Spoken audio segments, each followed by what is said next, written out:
Let's see, let's see, let's see, let's see, let's see, let's see. Every time the plane like come close, I don't have the camera, or what happened is like it's off. And this time was super close.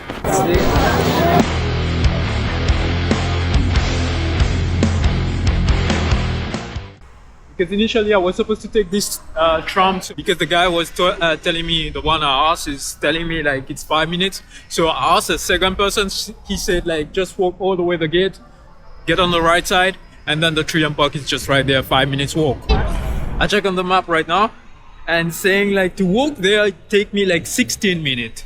And this guy told me 5 minutes walk.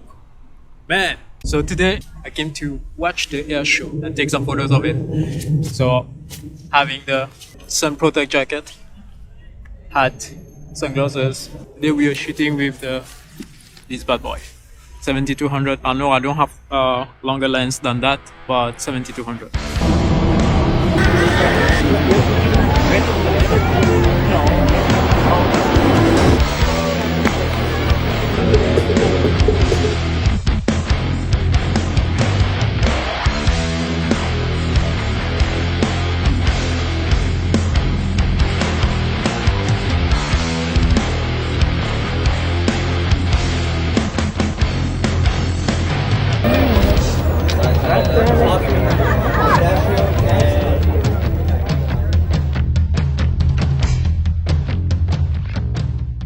What I understood is it started in 1946, and since every year you're having the exhibition show. This was a great experience. I really like it. The only thing is like I need a bigger lens, like a 600mm.